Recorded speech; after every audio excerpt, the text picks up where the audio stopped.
बिस्मिल्लाहिर्रहमानिर्रहीम। अस्सलामुअलैकुम।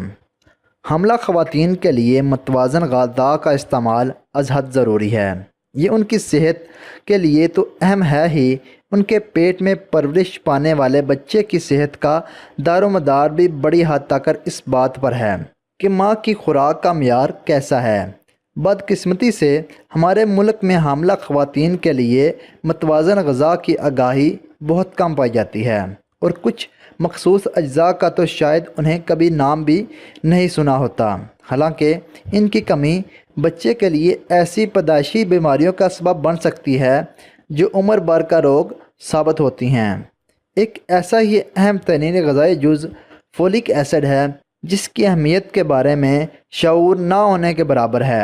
माहिरीन सेहत का कहना है कि 18 से 24 साल की ज़्यादातर लड़कियों में इस विटामिन की कमी है, जिसके नतीजे में इनके यहाँ जन्म लेने वाले बच्चों में कई तरह के पैदाइशी नकाइस पैदा हो जाते हैं। फोलिक एसिड के बारे में आगाही इस कदर ज़रूरी करार दी गई है कि माहिरीन ने ये तजवीज़ दी है कि फ़ेसबुक, इंस्टाग्राम, ट्विटर और स्नैपचैट जैसी वेबसाइटों पर इसकी अहमियत के बारे में पैगामात जारी किए जाएँ, क्योंकि आजकल के नौजवान सोशल मीडिया पर बहुत तवज्जो देते हैं। फोलिक एसिड माँ के पेट में परवरिश पाने वाले बच्चों की नशोनुमा के लिए बेपनाह अहमियत का हामिल है। इसकी कमी की वजह से न्यूरल ट्यूब इफ़ेक्ट पैदा हो जाते हैं, जिनका इजहार बज़ाहिर कई किस्म के जिस्मानी बिगाड़ और पैदाइशी नकाइस की सूरत में हो जाता है।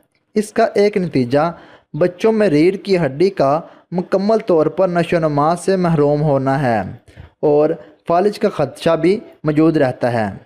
बरतानिया में की गई एक तहकीक से मालूम हुआ है कि हर हफ्ते औसतन 2 बच्चे रीढ़ की हड्डी के मसाइल के साथ पैदा हो रहे हैं, जिसकी एक बुनियादी वजह माँ के जिस्म में फोलिक एसिड की कमी है।